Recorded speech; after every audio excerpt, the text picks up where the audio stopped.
Vivekananda said, likewise, I am a monk because I like it.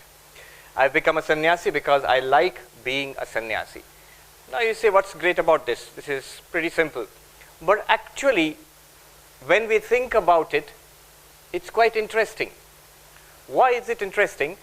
I have asked so many young novices, those who have come to become sannyasis. I'm teaching them now. I'm in Belur Math, the headquarters of our order, where there is a training institution for young people who want to become monks. So I'm teaching there now. And I've often asked them, sometimes asked these young people, why they want to become monks. And the answers I get are, some say I want to realize God, some say I want to know myself, some say I want to find peace, some say, many say that I want to live a life of service, to do good to others, and so many answers. Till now nobody has said, because I like it. If you say that, why don't you, do you like it or not? Of course they'll say, yeah, I like it, that's true. But nobody gives this answer directly. So that's very interesting. And as we go on through positive psychology and Vedanta today, we will find behind this very simple answer a key, a very profound concept which will be of help to us in our day-to-day lives. Positive psychology and Vedanta. Positive psychology is new. It's about 20 years or so old, owes mostly to the work of the first gentleman here, Professor Martin Seligman. And one of the things they focus on is human happiness. Basically, why is it called positive psychology? Professor Seligman says, till very recently, psychology and especially psychiatry were concerned with sick people, people who were suffering, how to make them better. As he put it in a talk, how to take people from -5 to 0. But what about taking people from 0 to +5? You know, like there's medicine which makes sick people better, but there's also sports medicine which makes healthy people faster and stronger. So why not a psychology of human strength? Why just a psychology of human weakness? So that was the idea. And obviously happiness is a central focus, not the only focus of positive psychology, but central focus. Vedanta, which most of you would be aware, is an ancient spiritual philosophy based on the Upanishads, and it has many schools. But Vedanta in itself shares similar goals. If you ask, what is the point of Vedanta? What are you trying to accomplish? They say, Atyantika dukkha nivritti paramananda praptischa. Cessation, complete cessation of suffering, transcending suffering, and attainment of ultimate bliss. So attainment of bliss and human happiness, you can see the congruence there immediately. We shall also deal with the work, primarily the work of the second gentleman here, Dr. Tal Ben-Shahar, and also incidentally the work of Professor Mihai Csikszentmihalyi. And yes, that's how you pronounce it. I have referred to Professor Seligman's work on different occasions. To put it very briefly, what he says is this: human happiness is a function of 3 factors, which he calls pleasure, engagement, and meaning. But they are not equal. Pleasure is what we would normally turn to when we want happiness. So you want some positive emotion. So you go to, just now what we did, we went to that canteen and we had a cup of nice coffee. So you eat something nice, you go out with friends, you watch a movie. All of this comes under pleasure. And this is what we normally turn to for happiness. And Professor Seligman says it is a mistake. Why? Because of certain reasons. One reason is it is ephemeral, transient. Every kind of pleasure known to humanity gives you positive emotions for a while. You get it, you drink that cup of coffee, it gives you some amount of positive feeling for a while, and then it's gone. If you take a rasgulla, it spends 10 seconds on your tongue, and a lifetime creating problems for you elsewhere. So transience is a factor. And another factor Professor Seligman mentions is its habit forming, in the sense that if it gives you pleasure for some time, and that same thing will not give you pleasure after a while. You need more of that or a different variety of that. So you get satiated very easily. And so many other defects he mentions. Not that pleasure does not give you happiness. Pleasure does give us happiness, but of a low order and very temporary. Seligman says much more happiness is found in the second factor called engagement. Engagement means when you are absorbed in some activity. It may be your studies, it may be a job, it may be a hobby. There's a difference between pleasure and a hobby. In passive pleasure, like you're watching a cricket match on the TV, that's the kind of pleasure. You go out and play cricket, that is engagement. That's one kind of engagement, where you are actively involved in something that challenges you and absorbs you. That may not be pleasurable. A lot of time your work, the study that you're doing is not pleasurable, but it contributes to your happiness. It contributes to your happiness. In fact, I read about an experiment conducted way back in 1930 in schools in America. The old problem, children want to have fun and we are forcing them to study. So this experiment was done on 600 school students in different parts of America in 1930. And the experiment was very funny. The students, if they behaved well, they would be rewarded with more homework, more work. They have to stay in class and do work. If they were naughty, if they were unruly, they would be allowed to go out and play. You can go out and play.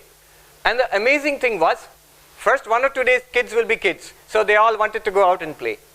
Within 2 to 3 days, almost all of the kids didn't want to go out and play.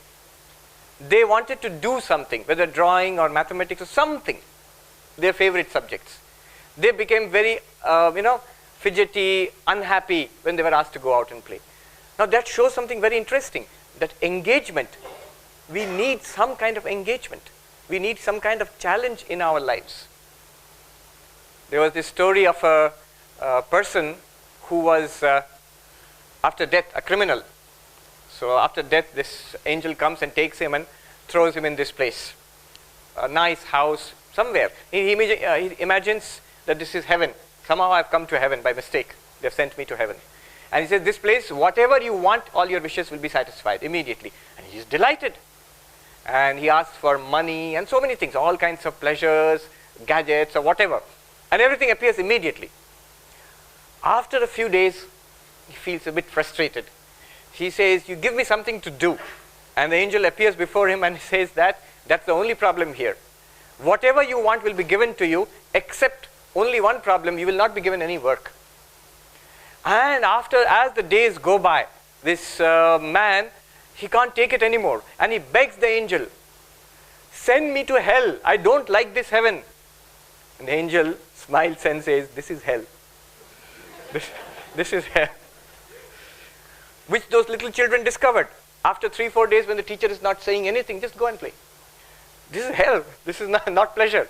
So engagement gives a lot of happiness. In fact, more happiness than pleasure. The children were offered a choice between engagement and pleasure. At first they took pleasure. After very soon they wanted some kind of engagement. Then Seligman says, even more than engagement. So a career, studies which you like, they'll give you happiness. Though always it may not give you happiness. Sometimes if you don't enjoy what you're doing, it will not give you happiness. It will create a lot of unhappiness. More than this, much more happiness comes from what Seligman terms meaning.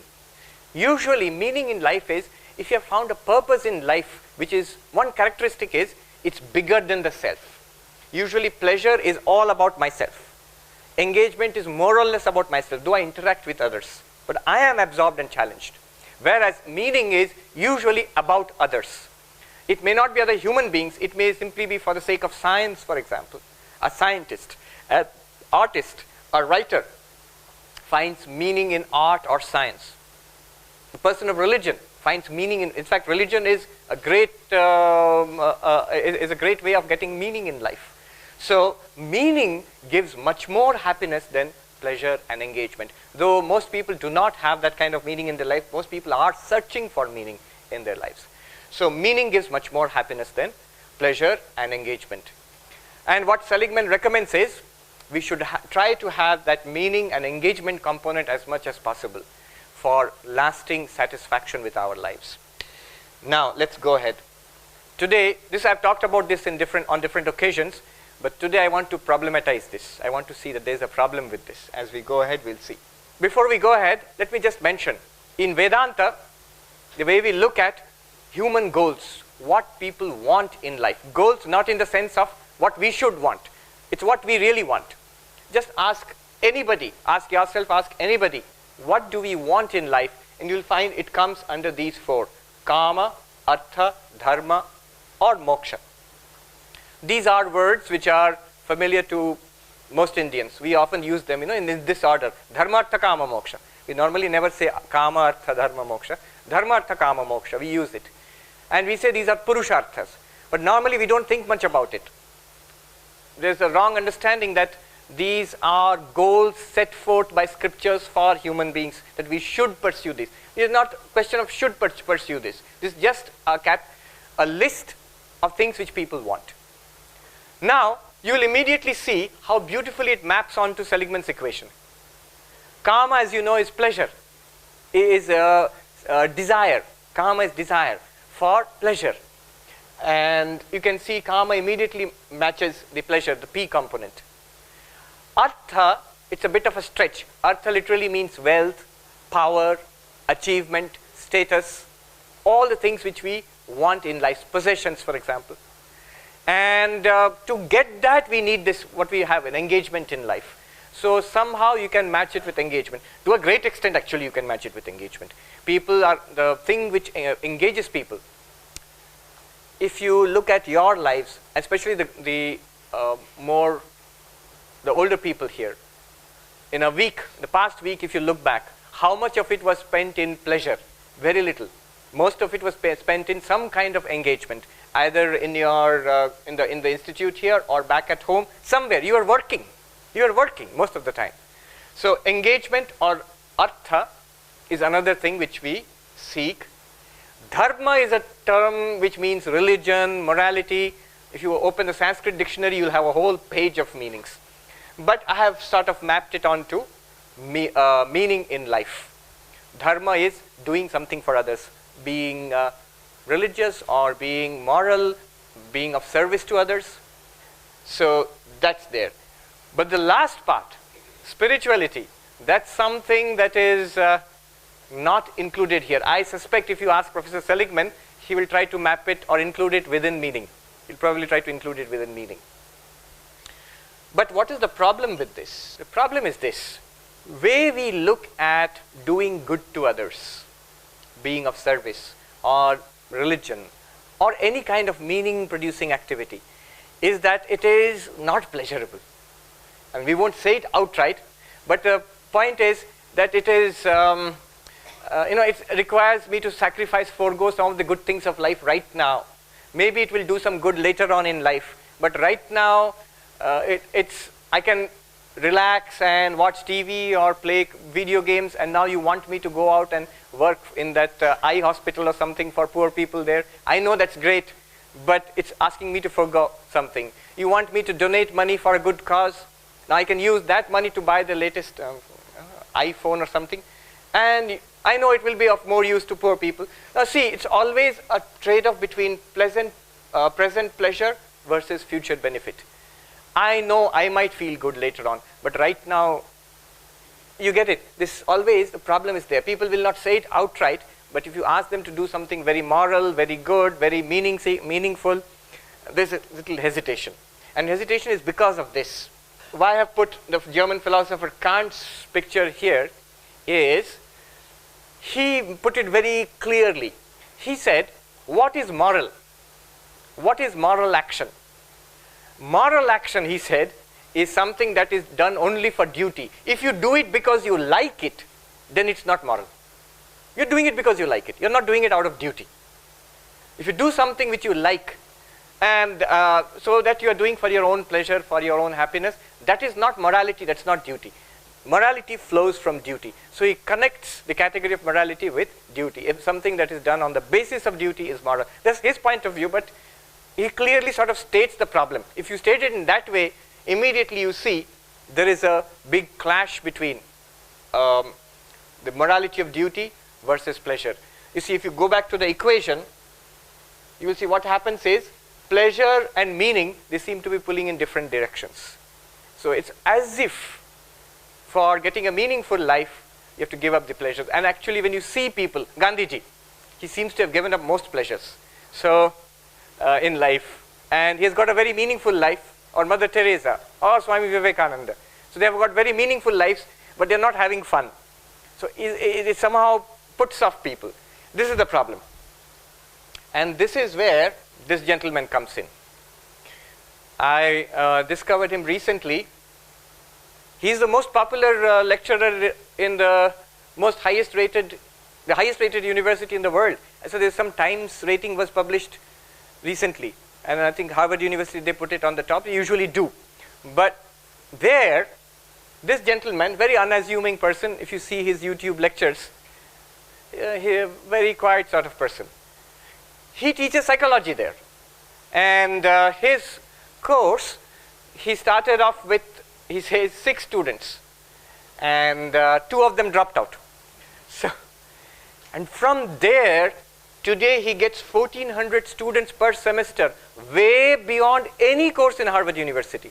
In fact, 20% of all the students of all the branches in Harvard University, 20% of all the students, they will take his course. And they have to hire, I heard, lecture hall, halls, big halls to conduct the class, obviously, if you see so many students. Now, what I've put there is an oversimplification. I don't know if you like that. But basically what he's saying is, see, this whole idea of success will lead to happiness. He says this is the root of the problem. And that's why actually I put it this way, because here I am speaking to a group of people who are all type A's. Almost all of you are go-getters. Otherwise you wouldn't be here. So these people, such people, they define success as leading to happiness. Now he says basically what he's doing is he reverses it. He says happiness is success. Happiness is success. And how does he do that? Well, it's a Americans have a way of putting profound things in a very simple way. I mean, if you see this, don't be misled by the examples which he uses, that he's saying something superficial. Actually, he's saying something very interesting with regard to the problem which I put forward, meaning versus pleasure. What he is saying is, he was training for a tennis tournament, a squash tournament, and he put himself on a health food diet with the promise that after the tournament is over, he will indulge himself and buy his favorite junk food and treat himself to the junk food. And so what he did was, after the tournament was over, he went to the McDonald's and he ordered a whole tray full of whatever junk food, very heavy, oily stuff. And he, with great joy, he carried it to the table and he sat down. And then he looked at it and he said, I had no desire for it at all. And he said, because he's a psychologist, he was puzzled by this. He said, I wanted this. Now I don't want it. I was dreaming about it when I was training so hard for 1 month. I was dreaming about this, that I will one day, just after this is over, really indulge myself. Now when it's in front of me, I don't want it. Then he thought, why? And immediately got the answer. The answer is the health food which he had been taking for over a month. He said, because of that, I found the benefit. I feel energetic, I feel light, I feel nice. And I know the moment I eat this, I'll feel heavy and uneasy, and I have to take antacids or whatever. And now I've gotten used to that. I don't want to give that up. That's healthy and tasty. And then he sort of generated this thing. He said, basically our approach to life has these 4 possibilities.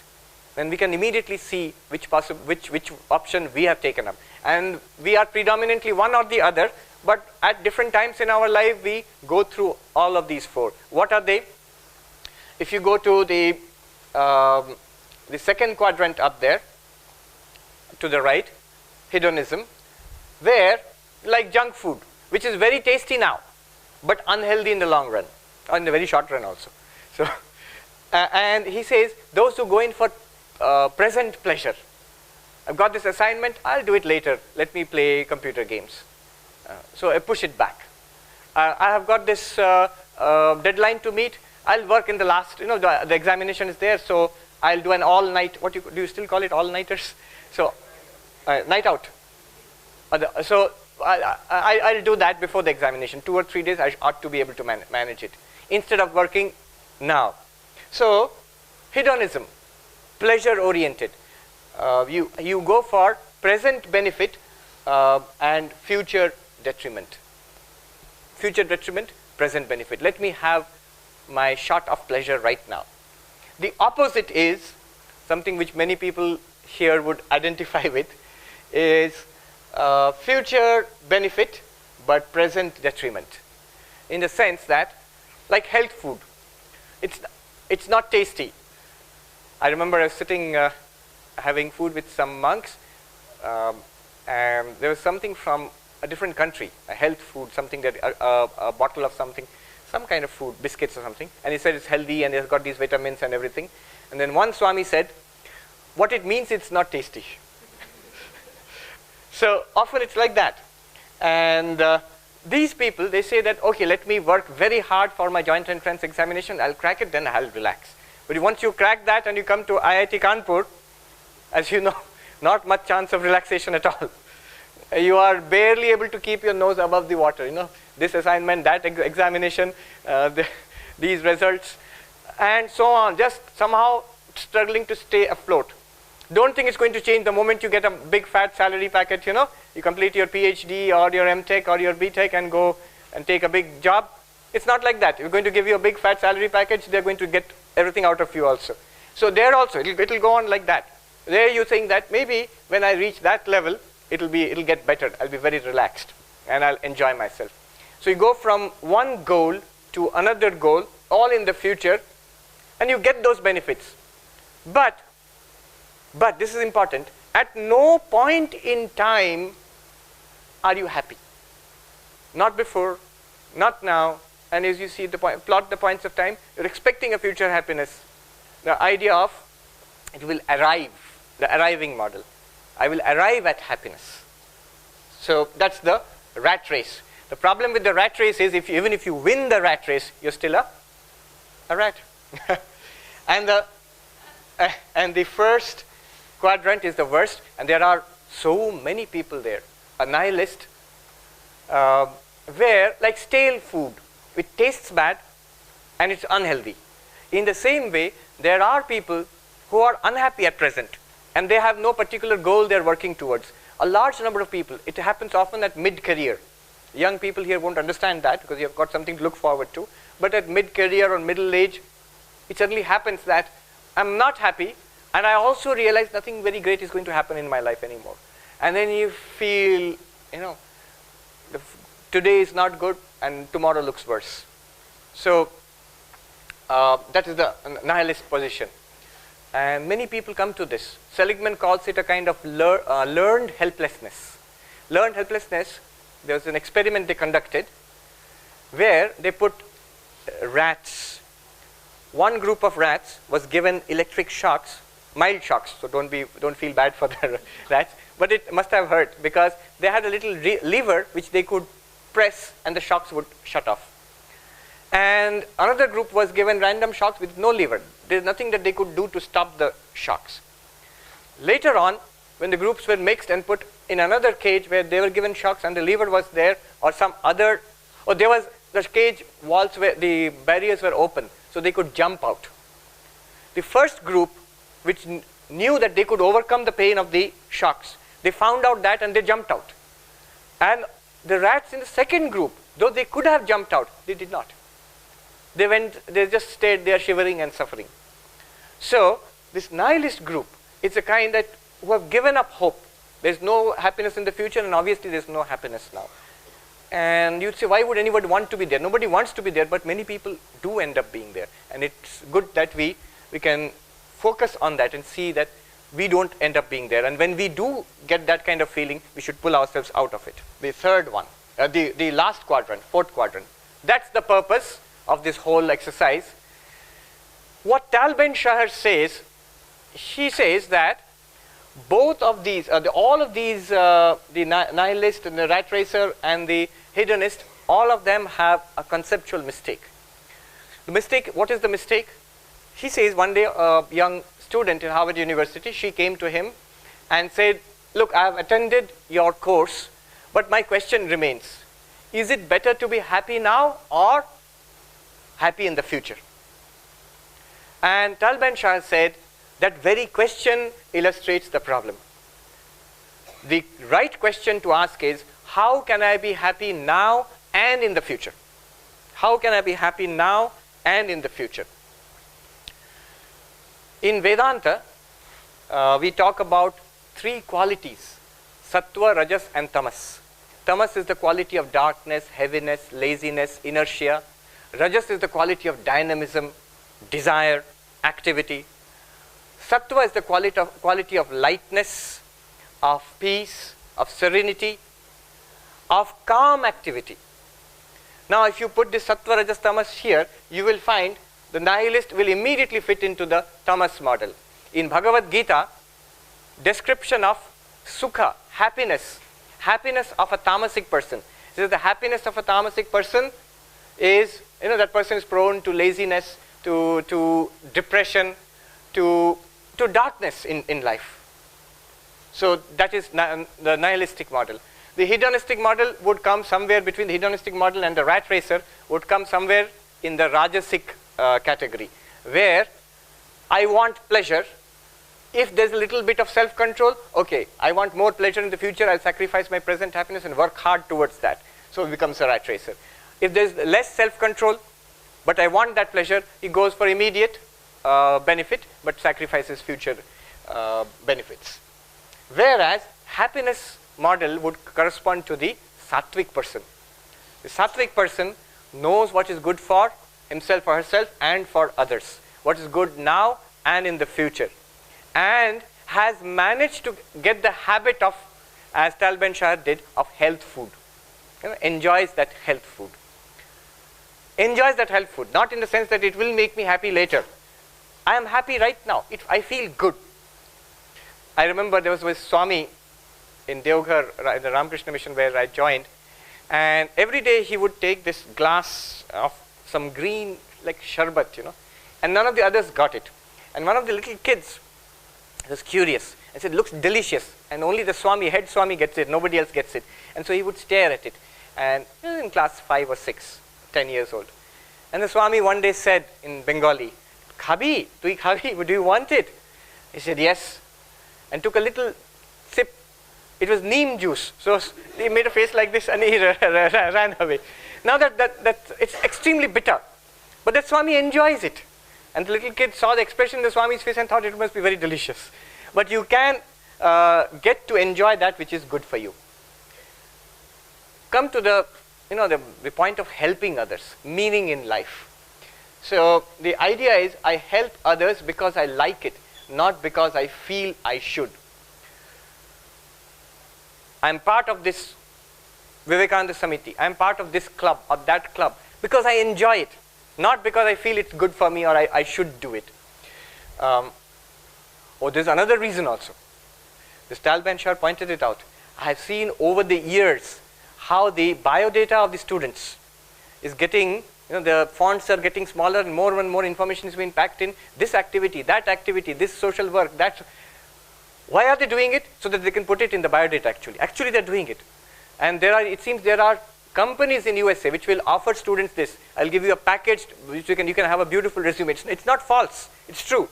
But it will be designed for so that you can take those activities and put it in your biodata. But that's like, I'm doing it because I should, it looks good, but not because I like it. Professor Seligman once in his class, what he did was, one day he said, we won't have a class today. We'll all go to the movies. So students were happy, they went out to the movies. When they came back, he said, all you just fill up this questionnaire. And it's very simple. Rate the happiness you got from this movie from 1 to 5. 1, no happiness, 5, a lot of happiness. And they gave some rating, 3, 4, 5, whatever. Next week, again he said, today we won't have a class. Today we are going out to the east side of town where there are these poor kids and we have collected clothes and toys and everything. We'll spend the afternoon with those kids, make friends with them and distribute these gifts.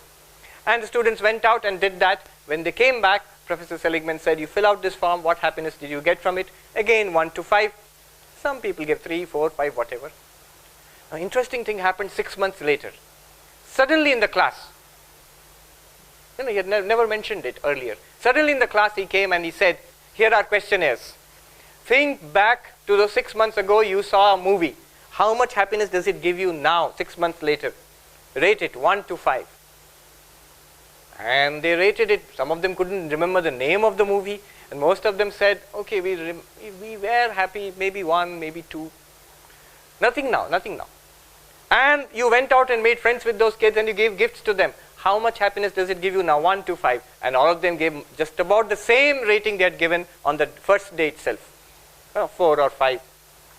Showing therefore that when you do something for others, when you really done something for others, expanded beyond the self, though you are giving your time, maybe your money, maybe gifts to others, you are not getting it yourself, you are giving it, and yet that gives you happiness. And it was such a powerful demonstration for the students that yes, 6 months later we are still very happy we did that.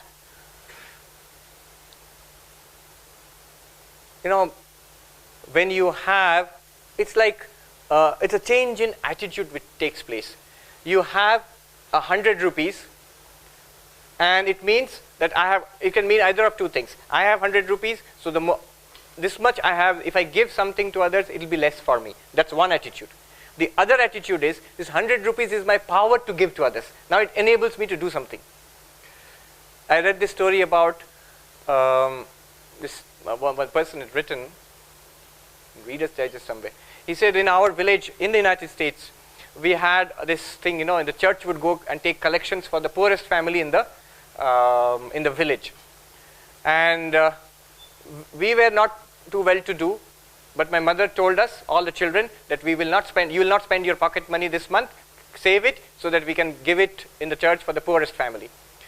And so when we were waiting that day on the church, we were very eager. He said, all my brothers and sisters, we are all taken our money and we are waiting to donate it. And the father, he announced that, so we have collected so much money, and he came and gave it to my mother. And that's the day I was shocked to realize, I never thought that we were poor. So they were the poorest family, but the children had been brought up with an attitude that whatever you have is a power which you can use for others, and that gives you happiness. Obviously, when you help others, you feel happier. When you feel happier, you feel inclined to help others. Unhappy person is less likely to be benevolent. And that's Emerson there. He said this wonderful thing. It's one of the most beautiful compensations of this life, that no man can sincerely try to help another without helping himself. If you really try to help another, you help yourself in the sense, at least in this sense, that you are happier. You feel better immediately. Another point, we'll bring in Csikszentmihalyi's work here. He also worked in the general area of happiness. His work was, when are people the happiest? When are people the happiest in their lives? And he studied what are called peak experiences. First he studied sportsmen. If you play any game, tennis or anything, sometimes you play a very good game. You know it from within. Everything is going beautifully. Many of you are doing research. In fact, this flow experience is very common in research. Sometimes you're so absorbed in it, hours just flow past. And you just love it. A surgeon who performed a brain operation for several hours, he was asked, how can you stand there and do such intricate work for 6, 7 hours? Some of those operations take such a long time. And the surgeon said that, I don't feel it. I don't know that 7 hours have passed. So these are called peak experiences, or he calls them flow experiences. Why he calls them flow experiences is that he used to interview people from different walks of life. Once he interviewed a music conductor. In classical Western music, they conduct music like this. And the conductor said that sometimes when I'm conducting an orchestra, I'm moving my hands and I'm just watching my hands and the music just flows. He used the word flows. So he used the word flow for this kind of experience. How does that experience happen? We have all experienced it. And we are very happy in that experience. During that and afterwards also. So he says that flow happens when you have this. It's a function of challenge and ability. You have got certain skills. So, for example, remember when you were taking your examination, entrance examination for this institute, whatever it was. You had prepared and built up your skills. And the question paper was challenging. If there was a match between the question paper and your skills, you would find it's happening. The question paper is pushing you to the limit, but you are able to do it. When you are pushed to the limit, but you are able to do it also, you can see a peculiar kind of joy comes. There is no cognitive capacity left over for thinking anything else because the work at hand is very challenging. And what is there, you can do it immediately. If the challenge is too much, it leads to stress, anxiety, fear. If the challenge is too little, it leads to boredom. You have nothing to do, bored, unhappy. If it's too much, sometimes you find in these elite institutes, sometimes many students say that the workload is too much, pressure is too much. So it leads to stress, again unhappy. Now he says, what do you do? If it is too much, then you parse out your work, simplify your work, reduce the challenge, and find out methods of building up your skills. So that you can meet the challenge, you can get back into the flow channel. If you don't have enough challenge, increase the challenge. So sometimes students come and ask, school students mostly, Swamiji, we feel so bored when you are reading. I can stare at the page for half an hour, and then if you ask me what you read, I don't know. My mind has gone all over the world, but I can't tell you what I read there. What has happened is, only a part of its cognitive capacity is on the page, which he is reading. And the rest is thinking about so many other things, because that is not challenging enough to draw the entire capacity. See, when you are driving, or when you are playing a game, tennis or badminton or something, the opponent is in front of you. He is serving and you have to return. So all your attention is there. You cannot do anything else. And flow happens automatically. So what I tell the students is, see, you are in this zone. That's why your mind is wandering. Mind is wandering because there isn't enough challenge. Now you have to consciously increase the challenge. How do you do that? Well, very easy way is active reading. Instead of just looking at the book, you have a notebook. If it's your own book, you have a pen, underline, take notes. I've seen books of Swami Ranganathanandaji, who was the president of the Ramakrishna Mission several years back. He donated all his books to our library where I am now. And all of those books, which he read over a period of 70 to 80 years, all of those books have a lot of underlining, lot of annotations, questions, agreements, disagreements, facts added to it. Whenever that Swami was reading, he was actively engaged. He was with the book, fighting with the book, agreeing with the book, disagreeing with the book. Where he cannot understand, there are question marks there. All of the books are like that. And that Swami, he passed away at the age of 97. And at that age, he was reading 10 to 12 hours a day. I remember one of his sevaks, one of the Swamis who used to attend to it. He was the president of the Ramakrishna Mission. So this Swami told me, one day Swami Ranganathanji asked me to read out a new book. So I read it out to him over a period of a week. Every day, 2 or 3 hours. When it was finished, I folded the book, and that Swami said, give that book to me. And this Swami said, Maharajji, I already read it out to you. I read it out to you. And he replied, that was for you. This is for me. I made you read it, otherwise you won't read it. This is for me. Now, active reading. That increases the challenge. When you are writing, when you are responding to it, then it comes here. Another way of increasing the challenge is seeking. Curiosity is a powerful force. Often, we read, the students, I was telling them, you read and then you solve the questions at the end of the chapter or whatever. But the much better way is to go to the questions first and then read. So when you have the questions in mind, you are seeking answers, not just reading material which has been present. When you're seeking answers, you are engaging one of the most powerful forces known to humanity, and that's curiosity. We have all seen, a baby crying. Nothing will console the baby. The mother comes and puts some toy in front of the baby like this. At least for a few seconds, the baby forgets to cry and looks at the toy. Curiosity, extremely powerful force, and education often kills it. That's why people love research, At this level, many of you are engaged in research. Research again rekindles the power of curiosity. You are now again searching for something. You're trying to find something out. Now, why I brought this at this point is helping others a very interesting experiment was performed in Stanford. They have a theology, I'm forgetting, it's one of the top American Ivy League colleges. They have a theological school there, where you study Bible and everything. So some of these theological students, an experiment was performed on them in a hall like this. They were asked to read the parable of the Good Samaritan. And do you know how the parable goes? That there was a sick person lying on the ground, and one man passed by without helping, and another man who was not from that area, was a Samaritan from a distant land, and this Samaritan passed by that person who was sick, helped that person, nursed that person, and made arrangements for nursing and everything, and then went. Now, Jesus Christ asked, who is a good neighbor? Our man who did not help, or the person who has come from a different land, Samaritan, who actually was a good neighbor to that sick person. So that's the parable of the Good Samaritan, one who helps others. Now they read this and they were asked to prepare a lecture on this.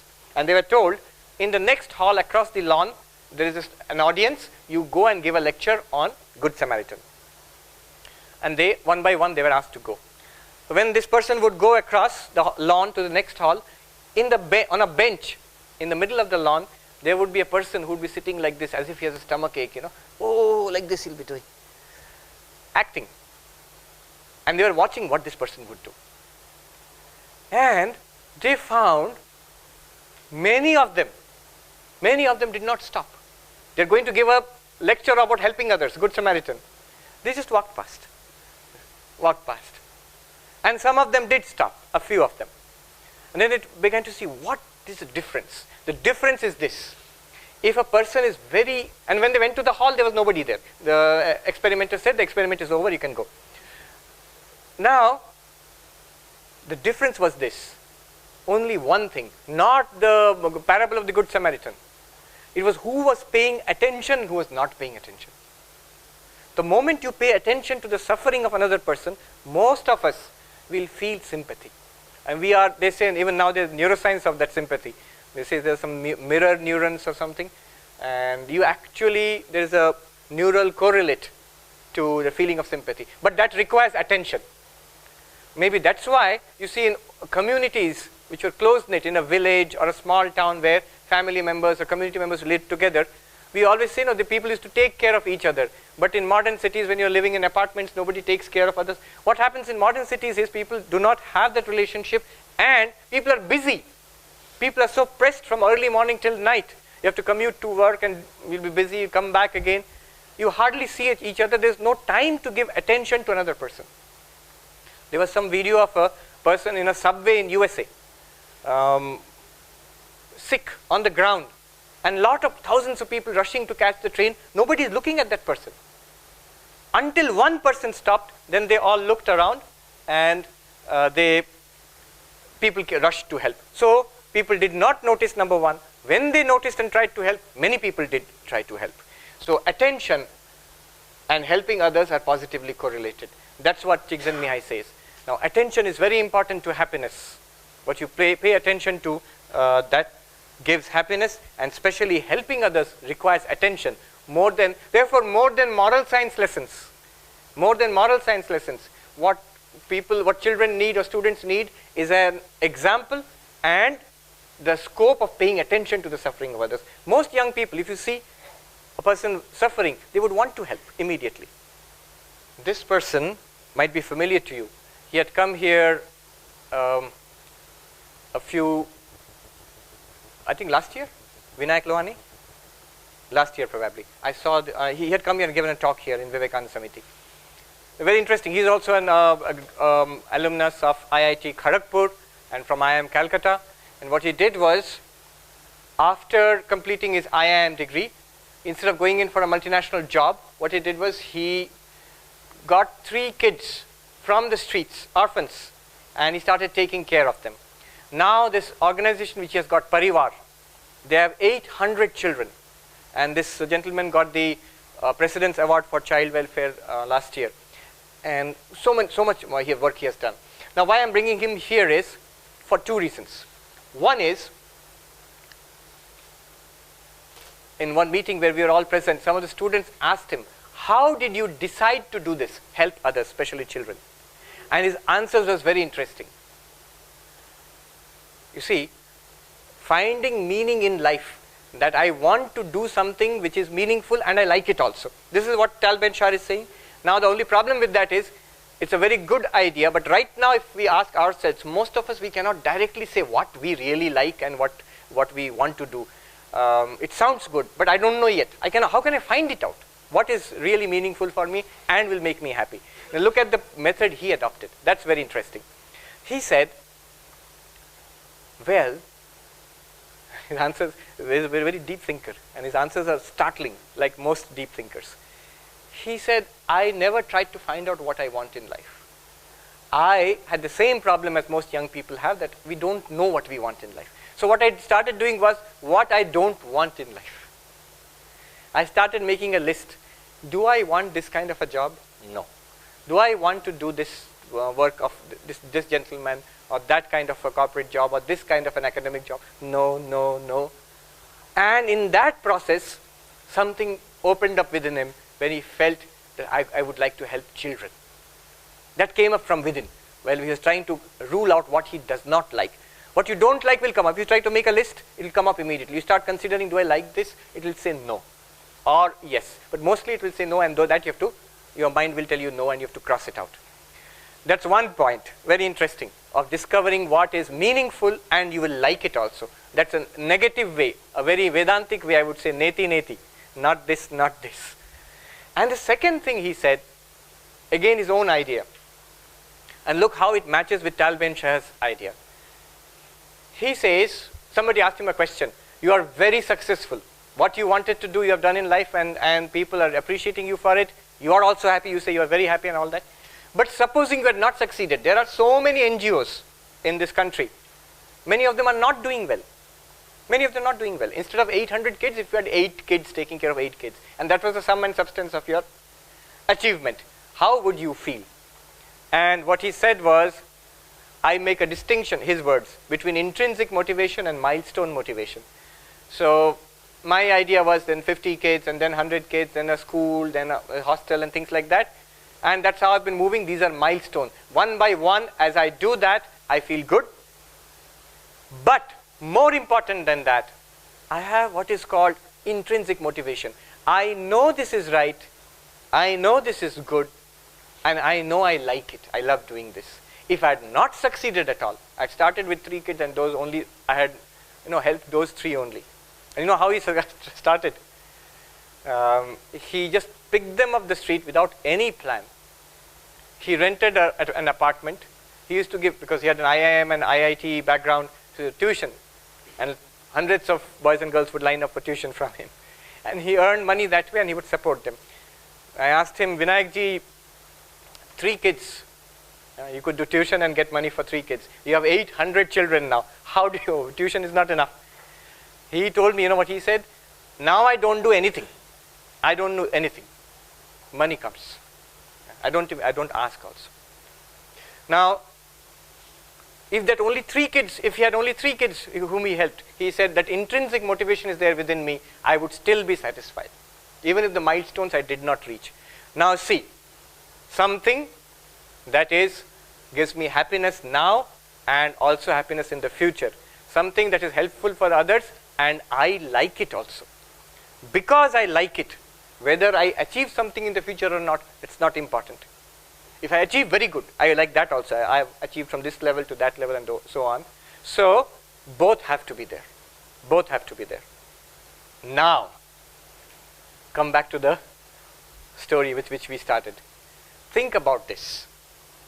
You become a monk or any other high thing in life because I want to realize God. Suppose you don't realize God. Because I want to get enlightenment, nirvana. Suppose you don't get nirvana. One Swami asked a newcomer, what do you want? I want moksha. Suppose I can give you guaranteed with, and you will believe it also, ISO 9000 chap, you will not get moksha in this life. Then what will you do?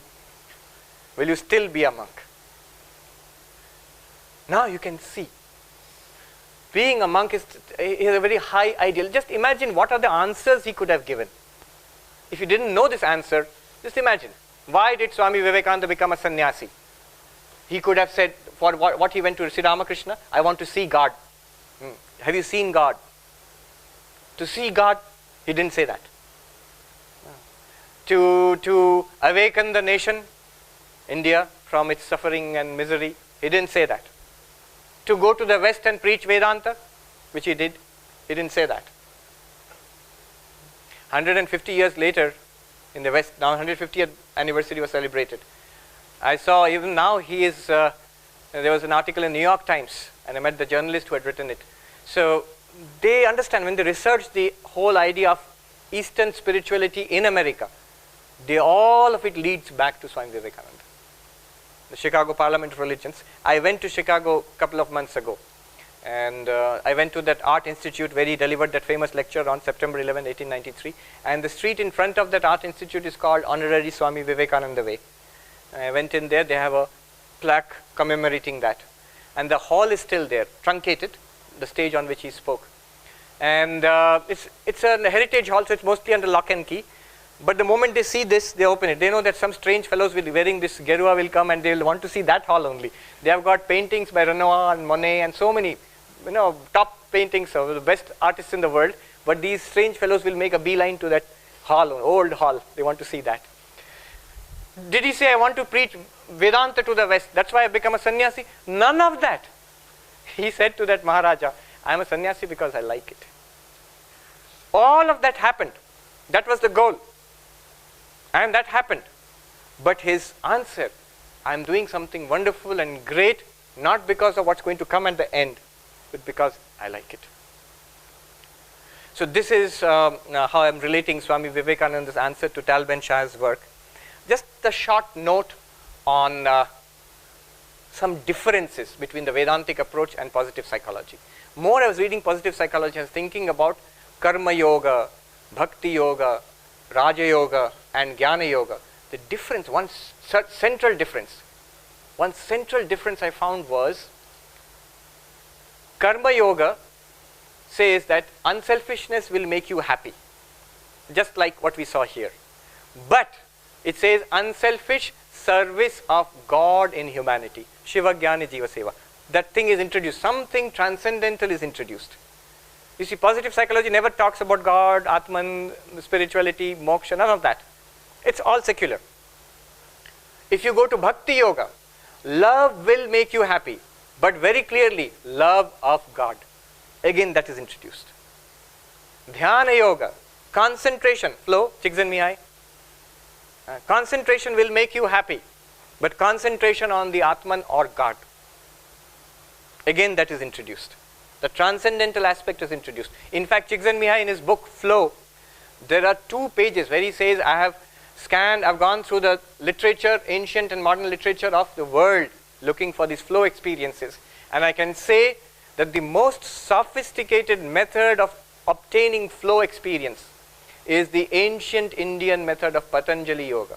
In his book he says, 2 pages he devotes to it. He says this is as if those ancients very well understood this concept of flow, and they designed a systematic method to attain flow. Yama, Niyama, Asana, Pranayama, Pratyahara, Dharana, Dhyana, Samadhi. So 8 steps. And he says all of them I can relate directly to flow. But that is for spiritual realization. And finally, Jnana Yoga, the discrimination between what is real and unreal, the path of knowledge. Again, very clearly you have to concentrate on Brahman or Atman there. So all the yogas, they have a strong transcendental factor there, not just secular. I'm just putting it forward to you. And okay, very briefly, happiness also in Vedanta depends on karma. Karma in the sense of causality. The belief is in Hinduism, in the Indic religion especially, Buddhism, Hinduism and Jainism, that, and Sikhism also, that what is happening to us now, good and bad, is a result of something in our past. And what we do now will generate good or bad results in the future. Swami Vivekananda put it beautifully. Good, good, bad, bad, and none escape the law. But whosoever wears a form must wear the chain too. And of course he said something beyond that, but that takes us beyond today's subject. What is beyond this law of causality? That is tomorrow's subject. So the law of karma says, you do good, the result is happiness. You do what is bad, the result is sorrow.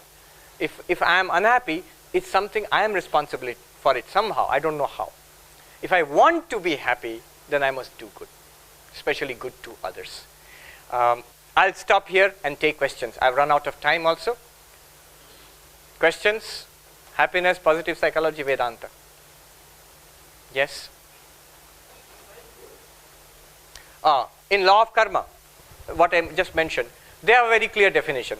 The law of karma says dharma leads to something called punya, punya leads to sukha. Adharma leads to papa, papa leads to dukkha. Now dharma and adharma can be defined in many ways. One is a strict scriptural definition. So there what is said in the scripture is good, what is prohibited in the scripture is bad. Again, there might be a much more humanitarian definition. Vyasa says, what you do for the happiness of others is dharma. What causes misery to others, parapidanam, is adharma or papa. So that you can interpret in a humanitarian positive way, or you can give a very strict scriptural interpretation also to what is good and bad. If you the terms used are dharma and adharma. External factor, is happiness independent of external factor? Like Seligman didn't mention it. External factors. There is a lot of study in this in positive psychology and in Vedanta also. In positive psychology, they say one thing they have found out is that we all know this, but they have actually shown it through studies. Wealth has very little correlation with happiness. Amazingly enough, once the basics are satisfied, health, education, good nutrition, a shelter, and things like that, society.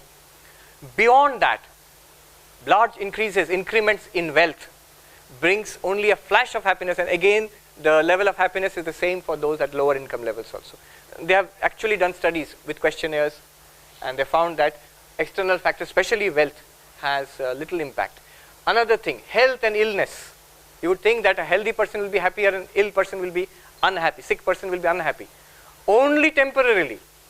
They found even in the case of a quadriplegic person confined to the wheelchair, unhappy at the beginning, when the deterioration takes place, miserable, depressed, if that person survives and can manage his or her life over the period of 3 to 4, 5 years, again the level of happiness comes back to a median. I saw in one of my lectures, I was in Houston at that time, I saw this lady who would come in just like a chair, like Stephen Hawking sits.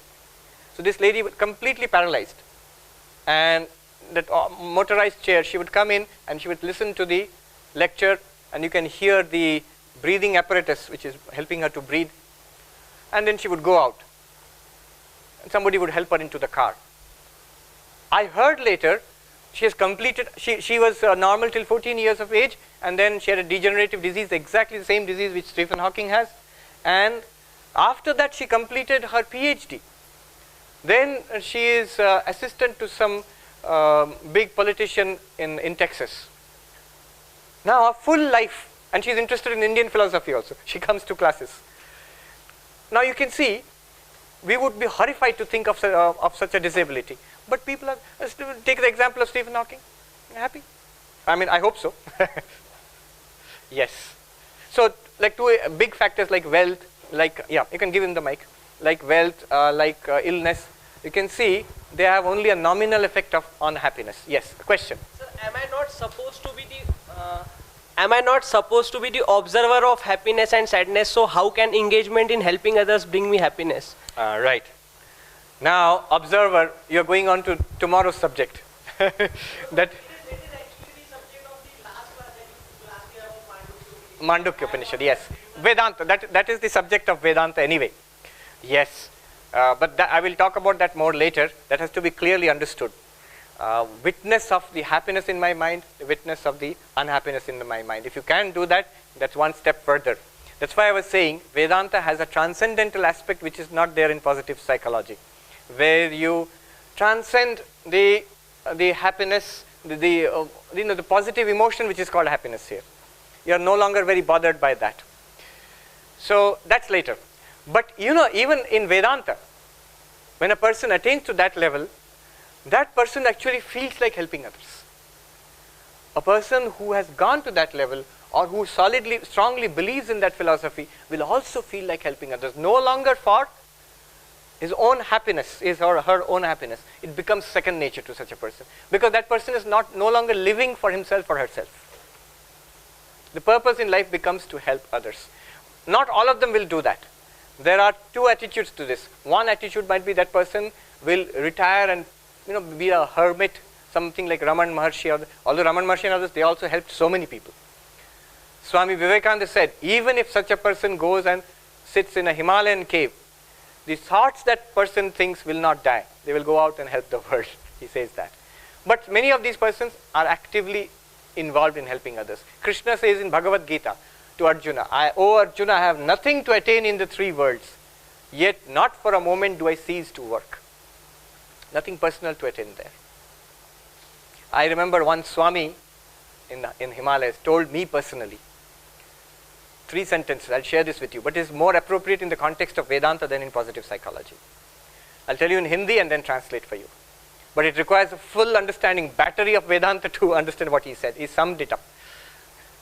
He said, he was a very highly regarded monk in Uttarakhand. He said, Swarup apne jagah theek hai. I won't explain. First let me try and tell you what he said. Swarup apne jagah theek hai. तब इस शरीर मन का क्या करना, ईश्वर का है, ईश्वर को समर्पण कर दो और देखो अहंकार ना हो. Briefly speaking, what he said was, your true nature, what you are really, you're perfect. Your existence, consciousness, bliss. Whether you know it or not, whether you agree or not, right now you are that. Advaita Vedanta tries to show you how you are that. And that's what we'll try to see tomorrow and day after. There'll be full Vedantic classes. Positive psychology will be kept outside the door tomorrow. So how are you perfect right now? How are you existence, consciousness, bliss right now? He says that's what you are. If that's what you are, then what about this life? You have a body, you have a mind, you have a presence in society. What about this life? He says this life was given to you by God. Offer it back to God. What belongs to God, offer it back to God. Offer it back to God means service to everybody. What God would want you to do. And third, ahankar na ho. Don't bring ego back again. What ego does is again link yourself back to this body and mind. So be careful that you don't become egotistic. There's these 3. More I read Vedanta, more I feel he has packed everything into these 3 statements. But to understand the first statement itself requires a solid grounding in Vedanta. And to realize it requires a lifetime of sadhana. Basically कहा जाता है कि हम कर्ता हम हैं. मुझे मेरा ये क्वेश्चन है कि वास्तविकता में कर्ता हम स्वयं हैं. हाँ. कि कर्ता प्रकृति है या कर्ता ईश्वर है. Right. और इसमें इन तीनों में आनंद कहाँ है? Right. Again, tomorrow's subject, but I'll answer to you briefly, sir, because you asked. I am the karta, I am the doer, the agent of all our activities. This is where we all start. Why do we start there? Because it seems obvious to us. I am raising this hand, I feel, yes, I am raising this hand. So whatever I do in life, I know that I am the doer. Maybe there are forces outside, within myself also, which push me this way and that way, but basically I am the doer, that's what I feel. Now philosophy comes in, Vedanta comes in and says this is wrong. It's an illusion. You are the witness, pure consciousness. In association with body and mind, there's that ego, aham. That ego is part of the mind. But consciousness gets identified with the ego and a peculiar thing called a jiva is born. Identification is, what is the connection? Actually there is no connection. According to Advaita Vedanta, the connection is ignorance, not knowing. Not knowing that I am separate. Or one Swami put it very beautifully. Chaitanya, Atma के साथ ये अहंकार का क्या संबंध है? And he said with one word, बेवकूफी.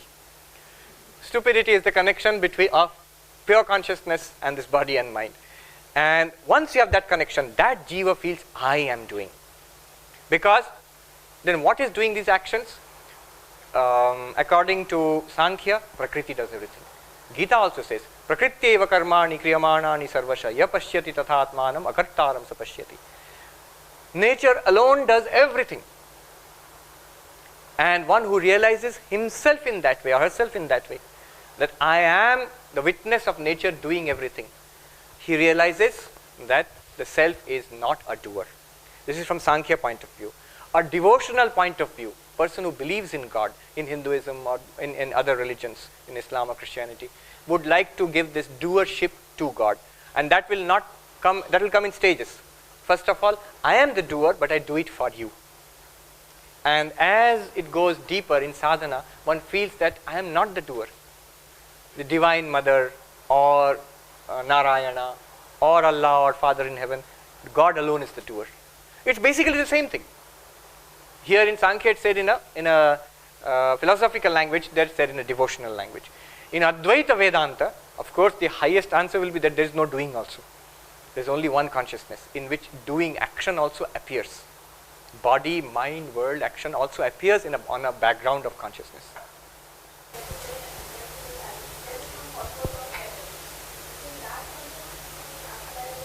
Swamiji, that I want to become a sannyasi, and because I like it, the concept like, quote and unquote, also has some criteria. Yes. Or some telos. In that sense, I just want to know liking is important. Liking is used in this sense, exactly in the sense which Tal Ben Shahar mentions it. Liking, I like it. Of course, here he was asked, why are you a sannyasi? I like it. That we apply to ourselves in every walk of life. Any good and great thing that we want to do, we should do it because we like it. Now here, liking is in the sense of what Tal Ben says, as future benefit and present happiness also. Future happiness and present happiness. I am doing something meaningful which is making me happy here. I'll give you the example which he gives. It's like a mountain climber who is climbing, and the aim is to climb to the peak. And to go to the peak, that is the goal. The rest of it is suffering, climbing up there. And there's this other person who's wandering around here and there on the mountain. That's also purposeless. There's no suffering because he's not working hard, but still going nowhere. What Tal Ben Shahar has said so far, he says, happiness lies in enjoying the climb to the peak. You're going, you have a particular goal, and you're going there, but you enjoy the process. I didn't mention flow. The example of flow which I gave, this is one essential part of flow is you must know what you are doing. It must be a clearly defined activity with some goal. So you are doing research, you are doing brain surgery, you are playing a game. If it's an unstructured activity with no purpose, you will never get flow. And we see it in our lives. So just pleasure seeking activity with no particular goal in mind, higher goal of something which will enrich us, we will never get flow. On the other hand, just that goal and we are just struggling, you will get anxiety and worry, not flow. So a goal must be there and a purposeful directed movement towards that goal. That is liking. That is liking. Thank you very much. Okay, one question. Engagement plus meaning.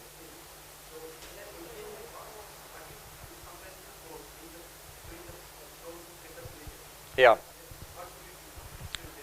True. In that engagement part, if you get bored, there you can apply the understanding which is given by Csikszentmihalyi. When you are getting bored, you see, you are in this, your capabilities are far beyond the challenge. So the way to get out of boredom back into flow is to increase the challenge. The mistake which we make is the moment we are bored, we go to some pleasure seeking activity. We give up that higher activity. I'll go out and party or go and browse in the computer, do something, and stop doing that. If I'm bored with it, make the activity more interesting. That's why many people are unhappy. They have some work, finish the work, now I want to be happy. You see, the contradiction there is, I cannot be happy in that work. Somehow we have made this contradiction between work and happiness. So happiness is something left over for the time after work. And it doesn't work. It doesn't happen. And those who by some way they have found happiness in work, they get the happiness from engagement, from that E component. And if that work is meaningful also, much more happiness. So I have a practical question related to this structure. You said that with increasing challenge, if there's a proper increase in challenge and ability at the same time, we experience flow. Yes. Now, often, I mean, this is okay for a personal experience, personal engagement with something. Often in higher education or jobs, we are working in a system where, you know, I have got teachers who increase the challenge but also are able to bring out the best in me. But often the system does not work that way. You know, the system is very subversive. The system tries to manipulate and not allow you to work in a proper way. Now, it's a more common experience than we would like to acknowledge. So what would you say about that? It affects our state of being every day. And I know that it happens in many places, in corporations and in academic institutes also. But those who value high performance from the people in the institute or in the company, they are realizing this. And one of the ways of bringing out high performance in the workers or in the students or in the faculty, high performance with satisfaction. High performance without satisfaction will ultimately degrade. So they have understood this, that you build up the faculty or the students or the workers and give them the challenge. I'll give you one example, concrete example from the corporate world. There are companies nowadays, car manufacturers, one of the engineers told me, car manufacturers, they actually do not manufacture the car. They put together the components which are manufactured by ancillaries, by suppliers. And the suppliers have to bid against each other to give the best product at the lowest cost. It's a normal system. Now what Toyota has done is, it seems that they have a beautiful system where they will train up the supplier. See, we want high quality and low price, and we'll teach you how to do it. You submit your bids. Now, if you become our supplier, we will take you into confidence. We will increase. We are very challenging customers, but we will increase your ability to come up to the standard. Now, at a corporate level, they are going to give flow to the suppliers. You understand? So, an institute or a company can do that. I have heard of certain companies which restructure their work environments to make it both challenging and fun and help the employees to come up to that level. Training programs are supposed to do that. Okay, let's wrap it up. Thank you. Thank you very much.